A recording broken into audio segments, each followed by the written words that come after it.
जय भीम, जय भीम, जय जय भीम, जय जांबवंत, जय आदि जांबवंत, जय आदि जांबवंत, जय जय मादिगा, जय जय मादिगा, जय जय मादिगा, जय मादिगा।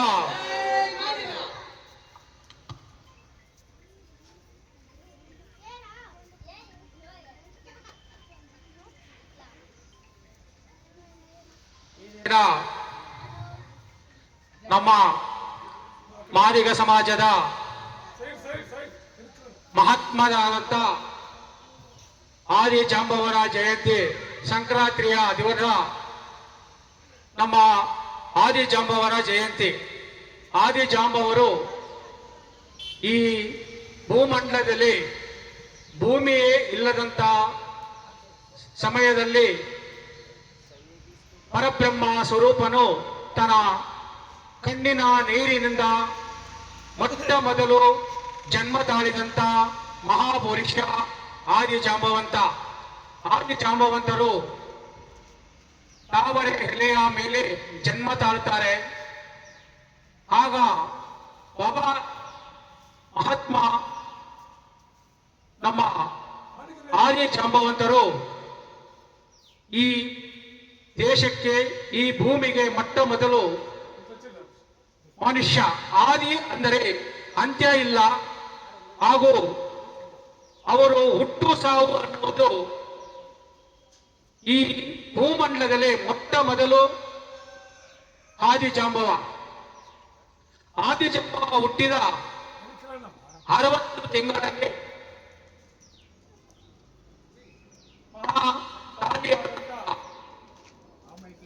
ಹಲೋ ಮಹಾತಾಯಿಯಾದಂತ ಕಾಳಿಕಾದೇವಿ ಜನನವಾಗುತ್ತೆ. ಜನನವಾಗದಾಗ ಎಲ್ಲ ಪ್ರಪಂಚದಲ್ಲಿ ನೀರಿನ ಮೇಲೆ ತಾವರೆಯ ಎಲೆಯ ಮೇಲೆ ಜೀವನ ಮಾಡ್ತಾ ಇರ್ತಾರೆ.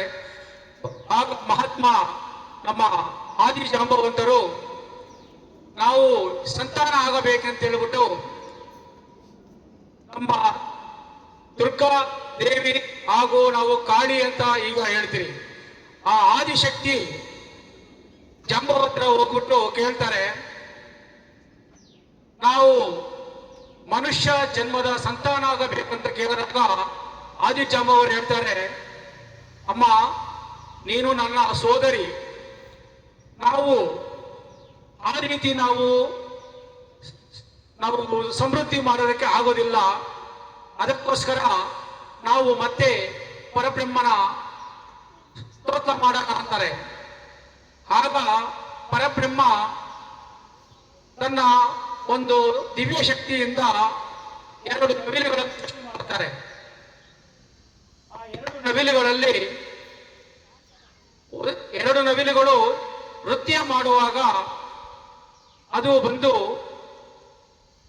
ಸಂತಾನದ ಒಂದು ಉತ್ಪತ್ತಿ ಆಗುತ್ತದೆ. ಆಗ 3 ಮೊಟ್ಟೆಗಳನ್ನು ಜನನ ಮಾಡುತ್ತಾರೆ ಆದಿಶಕ್ತಿ ಪರಾಶಕ್ತಿ.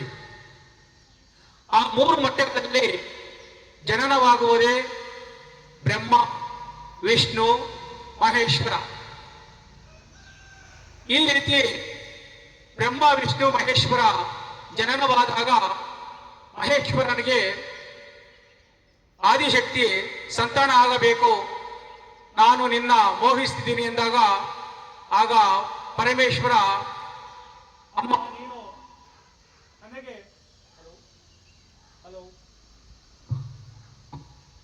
ಅಮ್ಮ ನೀನು ನನಗೆ ತಾಯಿ ಆಗುತ್ತೀಯಾ, ತಾಯಿ ಮಗನ ಸಂಬಂಧ ತುಂಬಾ ಪವಿತ್ರವಾದದ್ದು ಅಂತ ಹೇಳಿದಾಗ ಆಗಲೂ ಪರಬ್ರಹ್ಮನ ಸ್ತೋತ್ರ ಮಾಡಿ ಮತ್ತೆ ಪರಬ್ರಹ್ಮ ಆ ಕಾಳಿ ದೇವಿಯ ಒಂದು ಸ್ವರೂಪವನ್ನು ಪರಮಶಿವ ತನ್ನ ಒಂದು ಆದಿಶಕ್ತಿಗೆ ತ್ರಿನೇತ್ರ ಇರುತ್ತದೆ, ಆ ತ್ರಿನೇತ್ರ ಶಕ್ತಿಯನ್ನು ಪರಮ ಪೂಜ್ಯ ಶಿವನು ತನ್ನ ಸ್ವಂತಕ್ಕೆ ತೆಗೆದುಕೊಂಡು ಆ ಶಕ್ತಿ ಪರಾಶಕ್ತಿ ಸಂಹಾರ ಆಗುತ್ತೆ. ಸಂಹಾರ ಆದಾಗ ಶಿವ ಆ ತ್ರಿನೇತ್ರದಿಂದ ಆದಿಶಕ್ತಿಯನ್ನು ಭಸ್ಮ ಮಾಡಿ 5 ಬೂದಿಯ ಭಸ್ಮಗಳನ್ನು ಮಾಡಿ ಆ 5 ಭೂಮಿ ಭಸ್ಮಗಳಲ್ಲಿ 5 ಹೆಣ್ಣು ಮಕ್ಕಳು ಉತ್ಪತ್ತಿ ಆಗ್ತಾರೆ. ಯಾರಂದ್ರೆ ಸರಸ್ವತಿ, ಗಾಯತ್ರಿ, ಪಾರ್ವತಿ ಹಾಗೂ ಇನ್ನ ಇಬ್ಬರು ಬಂದು ಜಲವೀರ ಮಾತಾ, ಜಮಲಕ್ಷ್ಮೀ ದೇವಿ. 5 ಜನ ಆಗ್ತಾರೆ. 5 ಜನ ಆಗ್ದಾಗ ಸರಸ್ವತಿನ ಬ್ರಹ್ಮ ಮದುವೆ ಆಗ್ತಾನೆ, ಪಾರ್ವತಿನ ಶಿವ ಮದುವೆ ಆಗ್ತಾನೆ, ಲಕ್ಷ್ಮಿನ ವಿಷ್ಣು ಮದುವೆ ಆಗ್ತಾನೆ. ಆಗ ಇನ್ನ ಇಬ್ಬರು ಇರ್ತಾರಲ್ಲ, ಜಲವೀರ ಮಾತಾ, ಜಮಲಕ್ಷ್ಮೀ ದೇವಿ, ಆದಿಜಾಂಬ ಅವರಿಗೆ ಇಬ್ಬರು ಹೆಣ್ಣದಿರು. ಈ ರೀತಿ ಆದಿಜಾಂಬ ಅವರು ಇಬ್ಬರನ್ನು ಮದುವೆಯಾಗಿ ಆದಿಶಕ್ತಿ ಸಂಹಾರ ಆದ ಮೇಲೆ ಅವರಲ್ಲಿ 3 ಜನ್ಮ ಆಗಿ ಬ್ರಹ್ಮ, ವಿಷ್ಣು, ಮಹೇಶ್ವರ ಮದುವೆ ಆಗ್ತಾರೆ. ಆಗ ಕಾಳಿನ ಭಸ್ಮ ಮಾಡಿದಂತ ಆ ಒಂದು ಕಪ್ಪು ಹೊಗೆ ಇರುತ್ತಲ್ಲ, ಆ ಹೊಗೆಯಿಂದ ಉತ್ಪತ್ತಿಯಾಗುವವಳೆ ಕಾಳಿ ಅಂತ ಈಗ ನಾವು ಹಿಂದೂ ಸಂಪ್ರದಾಯ ಪೂಜೆ ಮಾಡ್ತಾರಲ್ಲ, ಆ ಕಾಳಿ ಉತ್ಪತ್ತಿ ಆಗುವುದು ಆ ಒಂದು ಶಕ್ತಿಯಿಂದ.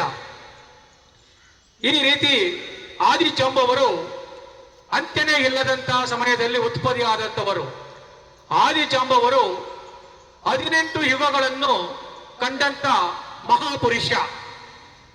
18 ಯುಗಗಳು. ಬ್ರಹ್ಮ ವಿಷ್ಣು ಬಂದ್ಬಿಟ್ಟು 3 ಯುಗಗಳು ಮಾತ್ರ, ದ್ವಾಪರ ಯುಗ, ಕಲಿಯುಗ. ಆದರೆ ಆದಿಜಾಂಬವರು 18 ಯುಗಗಳಲ್ಲಿ ಇರ್ತಾರೆ. ಆದಿಜಾಂಬವರು ಇರಬೇಕಾದರೆ ಈ ಶಿವನಿಗೆ, ಈಗ ನಾವು ನೋಡುವಂತಹ ಶಿವ ನೀಲಿ ಬಣ್ಣದ ಆಕಾರದಲ್ಲಿ, ಆದರೆ ಆದಿಜಾಂಬವರು ಶಿವ ಅವರು ಕೆಂದು ಬಣ್ಣದಲ್ಲಿರಬೇಕಾದರೆ ನೋಡಿದ್ದಾರೆ. ಈಗ ವಿಷ್ಣು ಬಂದು ನೀಲಿ ಬಣ್ಣದಲ್ಲಿರ್ತಾರೆ. ವಿಷ್ಣು ಬಂದು ಮಾಮೂಲಿ ಮನುಷ್ಯನ ರೂಪದಲ್ಲಿರಬೇಕಾದ್ರೂ ಆದಿಜಾಂಬವರು ನೋಡಿದ್ದಾರೆ. ಹಾಗೂ ಆದಿಜಾಂಬವ ಆಗಿನ ಕಾಲದಲ್ಲಿ ಪರ್ವತ ರಾಜಗಳೆಂದರೆ ಪರ್ವತಗಳು ಒಂದು ಕಡೆಯಿಂದ ಇನ್ನೊಂದಕ್ಕೆ ಚಲಿಸ್ತಾ ಇದ್ದಂತ ಪರ್ವತಗಳನ್ನು ಆದಿಜಾಂಬವರು ನೋಡಿದ್ದಾರೆ. ಹಾಗೂ ಹಾರುವಂತ ಕುದುರೆಯನ್ನು ಆದಿಜಾಂಬವರು ನೋಡಿದ್ದಾರೆ. ಹೀಗೆ 18 ಯುಗಗಳ ಮಹಾಪುರುಷ, ಪರಾಕ್ರಮಿ, ವೀರ, ಶೂರ ಅಂತ ನಮ್ಮ ಮಾದಿಗ ಸಮಾಜದ ಮಹಾನಾಯಕನನ್ನು ಈ ಮನುವಾದಿಗಳು ಈ ಗ್ರಂಥಗಳನ್ನು ನಮಗೆ ಸಿಗದಂತೆ ಮರೆಮಾಚಿದ್ದರು. ಆದಿಜಾಂಬವರ ಗ್ರಂಥವನ್ನು 2001ರಲ್ಲಿ ಚೆನ್ನೈ ಯೂನಿವರ್ಸಿಟಿಯವರು ತೆಲಂಗಾಣದಲ್ಲಿ ಆದಿಜಾಂಬವರ ಹುಟ್ಟು ಒಂದು ಸ್ಥಳ ಇರುವಂತ ಆ ಸ್ಥಳವನ್ನು ಆದಿಜಾಂಬವರ ಗ್ರಂಥಗಳನ್ನು ತೆಗೆದುಕೊಂಡು ಹೋಗಿ ಅದನ್ನು ತೆಲುಗಿನಲ್ಲಿ ಕನ್ವರ್ಟ್ ಮಾಡಿದ್ದಾರೆ. ಇದರಲ್ಲಿ ಆದಿಜಾಂಬವರು ಈ ಭೂಮಂಡಲದಲ್ಲಿ ಮೊಟ್ಟ ಮೊದಲು ಜನಿಸಿದಂತ ಮಹಾಪುರುಷ. ಈ ಮನುವಾದಿಗಳು ಆದಿಜಾಂಬವನನ್ನು ಈ ಕರಡಿಯ ರೂಪದಲ್ಲಿ ನಮಗೆ ತೋರಿಸಿದ್ದಾರೆ. ಆದರೆ ಆದಿಜಾಂಬವರ ನಿಜ ರೂಪ ಬಂದು ಕರಡಿ ರೂಪ ಅಲ್ಲ, ಜಾಂಬವಂತನ ರೂಪ ಅಲ್ಲ. ಜಾಂಬವಂತನ ರೂಪ ವೀರಾದಿ ವೀರ ಮನುಷ್ಯನ ಒಂದು ಸುಂದರವಾದ ರೂಪವು ಆದಿಜಾಂಬವನದು. ಆದರೆ ಈ ಮನುವಾದಿಗಳು ಅವರ ಚಿತ್ರಪಟವನ್ನು, ಅವರ ವಿಗ್ರಹವನ್ನು ನಾವು ಮನೆಗಳಲ್ಲಿ ಇಟ್ಟುಕೊಂಡು ಪೂಜೆ ಮಾಡಬಾರದು, ಅವರನ್ನು ನಾವು ಎಂದಿಗೂ ಕೀಳಾಗಿ ನೋಡಬೇಕೆಂತ ಹೇಳ್ಬಿಟ್ಟು ಆದಿಜಾಂಬವರ ವಿಗ್ರಹವನ್ನು ಒಂದು ಕರಡಿಯ ರೂಪವಾಗಿ ನಮಗೆ ಅನ್ವಯಿಸಿದ್ದಾರೆ. ಹೀಗಿರುವಾಗ ಆದಿಜಾಂಬವರು ಕೃಷ್ಣನನ್ನು ಎತ್ತಿ ಹಾಡಿಸಿದ್ದು ಆದಿಜಾಂಬವ. ರಾಮನಿಗೆ ತನ್ನ ಪತಿಯಾದಂಥ ಸೀತಾಮಾತೆಯನ್ನು ರಾವಣಾಸುರನು ತೆಗೆದುಕೊಂಡು ಹೋದ ಅಂತ ಒಂದು ಕಟ್ಟುಕಥೆಯಲ್ಲಿ ಆ ಸೀತಾಮಾತೆ ಎಲ್ಲಿದ್ದಾಳೆ ಎಂದು ತಿಳಿದುಕೊಟ್ಟವರು ನಮ್ಮ ಆದಿಜಾಂಬವರು. ಹನುಮಂತನಿಗೆ ಹಾರುವ ಶಕ್ತಿ ಕುಗ್ಗಿದ್ದು ಒಂದು ಶಾಪದಿಂದ, ಆ ಶಾಪವನ್ನು ವಿಮೋಚನೆ ಮಾಡಿ ಹನುಮಂತನಿಗೆ ಈ ಸಮುದ್ರವನ್ನು 16 ಯೋಜನೆ ಸಮುದ್ರವನ್ನು ಆರುವಂತ ಶಕ್ತಿ ನಿನಗಿದೆ ಅಂತ ಪರಿವರ್ತನೆ ಮಾಡಿದ್ದು ನಮ್ಮ ಆದಿಜಾಂಬವರು. ಈ ರೀತಿ ಆದಿಜಾಂಬವರ ಕಥೆಯನ್ನು ಹೇಳುತ್ತಾ ಹೋದರೆ ತಿಂಗಳು, ವರ್ಷ, ಶತಗಳು ಕರೆಯುತ್ತೇವೆ. ಆ ರೀತಿ 18 ಶತಮಾನಗಳ ಯುಗ ಪುರುಷ ಆದಿಜಾಂಬವ. ಈಗಲೂ ನಮ್ಮ ಕಾಶ್ಮೀರಿ ಕಣಿವೆಯಲ್ಲಿ ಈಗಲೂ ಆದಿಜಾಂಬವ ಜೀವಂತವಾಗಿದ್ದಾರೆ ಎಂದು ಈಗಿನ ಕೆಲವು ನಮ್ಮ ಋಷಿ ಮುನಿಗಳು ಹೇಳ್ತಾರೆ. ಆದಿಜಾಂಬವನಿಗೆ ಅಂತ್ಯನೇ ಇಲ್ಲ. ಎಲ್ಲ ದೇವರುಗಳು ನಾವು ಪೂಜೆ ಮಾಡುವಂತ ಕೃಷ್ಣ ಸಾಯ್ತಾನೆ, ರಾಮ ಸಾಯ್ತಾನೆ, ಲಕ್ಷ್ಮೀ ಸಾಯ್ತಾರೆ, ಎಲ್ಲ ದೇವತೆಗಳು ಸಾಯ್ತಾರೆ. ಆದರೆ ಆದಿಜಾಂಬವನಿಗೆ ಅಂತ್ಯನೇ ಇಲ್ಲ. ಅವರು ನಿಜವಾಗೂ ಸ್ವರೂಪ ಅಂತವರನ್ನ ಮರೆಮಾಚಿದಂತ ಈ ನಮ್ಮ ಮನುವಾದಿಗಳು ನಮ್ಮನ್ನು ಈ ಕೀಳು ತಯಾರಿಸಿದ್ದಾರೆ. ಹಾಗೂ ನಮ್ಮ ಮಾದಿಗ ಸಮಾಜದ ಮಹಾರಾಜರು, ಈಗ ಮಹಾರಾಷ್ಟ್ರ ಅಂತ ಕರೀತಾರಲ್ಲ, ಆ ಮಹಾರಾಷ್ಟ್ರ ಅನ್ನೋ ಒಂದು ರಾಜ್ಯವನ್ನು ಮೊಟ್ಟ ಮೊದಲು ರಾಜ್ಯವನ್ನು ಕಟ್ಟಿ ಈ ದೇಶವನ್ನು ಆಳಿದ್ರು ಮಾದಿಗರು. ಮಾದಿಗರು ಅಂದರೆ ಮಹಾರಾಜರ ವಂಶಸ್ಥರು ನಾವು. ನಮ್ಮನ್ನು 185ನೇ ಇಸ್ವಿಯಲ್ಲಿ ಈ ಮನುವಾದಿಗಳು ಈ ಭಾರತ ದೇಶಕ್ಕೆ ಕುದುರೆ, ಕತ್ತೆ, ನಾಯಿಯನ್ನು ಮೇಸಕ್ಕ ಬಂದಂತವರು ಈ ದೇಶವನ್ನು ಆಳುವಂತ ಮಾದಿಗರನ್ನು ಕೀಳಾಗಿ ನಡೆಸಿಕೊಂಡು ನಮ್ಮನ್ನು ಈ ರೀತಿ ಅಸ್ಪೃಶ್ಯರಂತ ಮಾಡಿದ್ದು ಈ ಮನುವಾದಿಗಳು. ಹಾಗೂ ಆದಿಜಾಂಬವರು ಈಗ ನಮ್ಮ ಜನಗಳು ರೇಣುಕಾ ಯಲ್ಲಮ್ಮ ಅಂತ ಪೂಜೆ ಮಾಡ್ತಾರೆ. ಆ ತಾಯಿಯನ್ನು ರಕ್ಷಣೆ ಮಾಡಿದ್ದು ಆದಿಜಾಂಬವರು. ಪರಶುರಾಮ ರೇಣುಕಾ ಯಲ್ಲಮ್ಮನ್ನು ಅಟ್ಟಿಸಿಕೊಂಡು ಬರಬೇಕಾದರೆ ಆದಿಜಾಂಬವರು ಆ ತಾಯಿ ತನ್ನ ಮನೆಯಲ್ಲಿ ಇಟ್ಟುಕೊಂಡು ರಕ್ಷಣೆ ಮಾಡ್ತಾರೆ. ಅಂತ ಪರಾಕ್ರಮಿ ಅಂತ ಹೇಳುವಂತ ಪರಶುರಾಮವನ್ನೇ ಎದುರಿಸಿದಂತ ಮಹಾಪುರುಷ ಆದಿಜಾಂಬವ. ಆದಿಜಾಂಬವ ಎಂದರೆ ಈ ದೇಶಕ್ಕೆ, ಈ ರಾಜ್ಯಕ್ಕೆ ಹಾಗೂ ಈ ಭಾರತ ಮಣ್ಣಿನಲ್ಲಿ ಮಹಾಪುರುಷನಂತ ಆದಿಜಾಂಬವನನ್ನು ಈ ಮನುವಾದಿಗಳು ನಮಗೆ ಕೀಳಾಗಿ ನೆನೆಸಿಕೊಂಡು ಮಾಡಿದ್ದಾರೆ. ಈ ದೇಶದಲ್ಲಿ ಮೊಟ್ಟ ಮೊದಲು ಉಳುವಂತ ವಸ್ತುಗಳನ್ನು ಕಂಡಿದ್ದು ಮಾದಿಗ. ಹಾಗೂ ಪ್ರತಿಯೊಂದು ವ್ಯವಸಾಯ ಮಾಡುವಂತ ವಸ್ತುಗಳನ್ನು ಕಂಡಿಡಿದು ಮಾದಿಗ. ಬೆಳೆಯೋದು ಹೇಗೆ ಅಂತ ಹೇಳ್ಬಿಟ್ಟು ಕಂಡಿಡಿದು ಮಾದಿಗ ಹೆಣ್ಣು ಮಗಳು. ಅದನ್ನು ನಾವು ಮರೆಮಾಚಿ ನಮ್ಮನ್ನು ಕೀಳಾಗಿ ನಡೆಸಿಕೊಳ್ಳುತ್ತಿರುವಂತ ಈ ಮನುವಾದಿಗಳಿಗೆ ನಾವು ಮುಂದಿನ ದಿನಗಳಲ್ಲಿ ತಕ್ಕ ಪಾಠವನ್ನು ಕಲಿಸಲೇಬೇಕು. ಹಾಗೂ ಬಾಬಾ ಸಾಹೇಬ್ ಅಂಬೇಡ್ಕರ್ ಅವರು ಈ ರೀತಿ ನಮ್ಮ ಪುರಾತನ ಇತಿಹಾಸದ ಕಥೆಗಳನ್ನ ನಮಗೆ ಅರ್ಥ ಮಾಡಿಕೊಟ್ಟು ಅವರ ಗ್ರಂಥಗಳಲ್ಲಿ ಸ್ಪಷ್ಟವಾಗಿ ಬರೆದಿದ್ದಾರೆ. ಅದಕ್ಕೆ ಬಾಬಾ ಸಾಹೇಬ್ ಅಂಬೇಡ್ಕರ್ ಅವರ ಕೃತಿಗಳನ್ನು ಓದಬೇಕು, ಅವರ ಜ್ಞಾನವನ್ನು ನಾವು ಸಂಪಾದನೆ ಮಾಡಬೇಕು. ಈಗಿನ ಯುವ ಪೀಳಿಗೆ ವಿದ್ಯೆಯ ಕಡೆಗೆ ಜ್ಞಾನವನ್ನು ಕಂಬಿಕೊಟ್ಟು ಪೂಜೆ, ಪುರಸ್ಕಾರ, ವೇದಗಳು, ಮಂತ್ರಗಳು, ಗುಡಿ ಗೋಪುರಗಳನ್ನು ಸುತ್ತಿ ಹೋದ್ಕೊಂಡು ತಮ್ಮ ಜೀವನಗಳನ್ನು ವ್ಯರ್ಥ ಮಾಡಿಕೊಳ್ಳುತ್ತಿದ್ದಾರೆ. ಬಾಬಾ ಸಾಹೇಬ್ ಅಂಬೇಡ್ಕರ್ ಹೇಳಿರುವುದು, ಈಗಿನ ಹೆಣ್ಣು ಮಕ್ಕಳು ಈ ಗುಡಿ ಗೋಪುರಗಳ ಮುಂದೆ ಕೀವು ನಿಲ್ಲೋ ಬದಲು ಪುಸ್ತಕ ಲೈಬ್ರರಿಗಳಲ್ಲಿ ಕೀವು ನಿಂತು ಓದಿದರೆ ಈ ದೇಶ ಎಷ್ಟು ಉದ್ಧಾರ ಆಗುತ್ತೆ ಅಂತ ಬಿಟ್ಟು ಬಾಬಾ ಸಾಹೇಬ್ ಅಂಬೇಡ್ಕರ್ ಹೇಳಿದ್ದಾರೆ.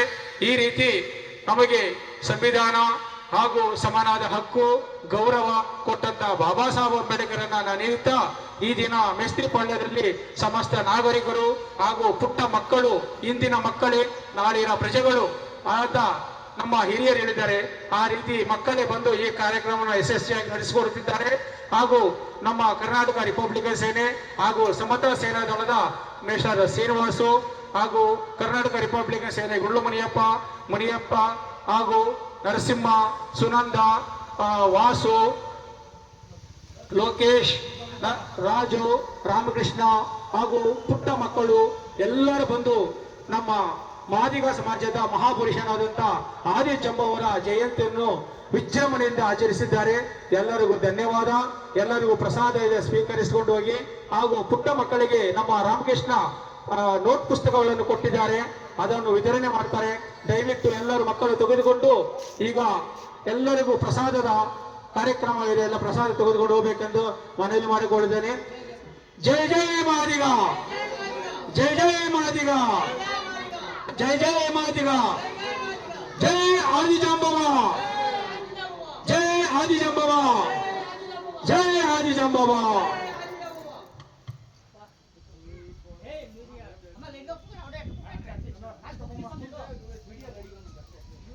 Come.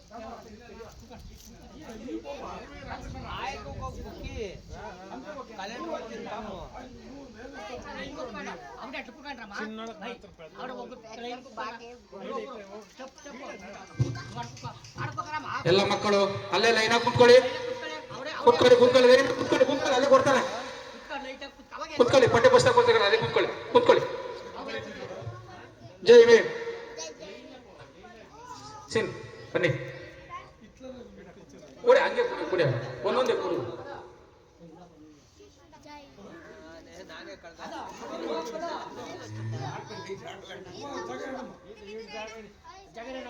ದಯವಿಟ್ಟು ಮಕ್ಕಳು ಶಾಂತವಾಗಿ ಕುತ್ಕೊಬೇಕು.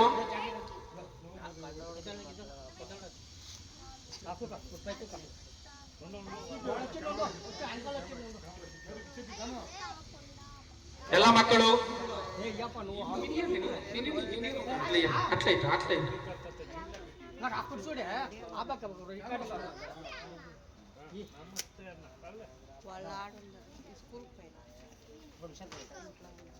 ಎಲ್ಲ ಮೇಸ್ತ್ರಿಪಳ್ಳ ಗ್ರಾಮಸ್ಥರು ಆದಿಜಂಬುವ ಜಯಂತಿಯನ್ನು ವಿಜೃಂಭಣೆಯಿಂದ ಆಚರಿಸುತ್ತಿದ್ದಾರೆ. ಮುಂದಿನ ದಿನಗಳಲ್ಲಿ ಇನ್ನ ನಮ್ಮ ಮಹಾಪುರುಷನ ಕಾರ್ಯಕ್ರಮವನ್ನು ಸಕಲ ಗ್ರಾಮಸ್ಥರು ಸೇರಿ ಆಚರಿಸಬೇಕು. ನಮ್ಮ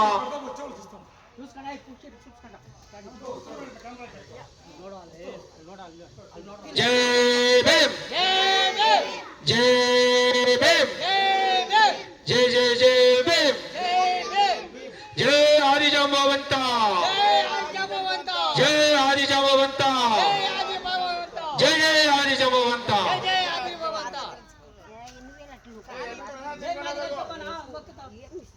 ಜೈ ಮಾದಿಗ, ಜೈ ಮಾದಿಗ, ಜೈ ಮಾದಿಗ, ಜೈ ಜೈ ಮಾದಿಗ, ಜೈ ಜೈ ಮಾದಿಗ.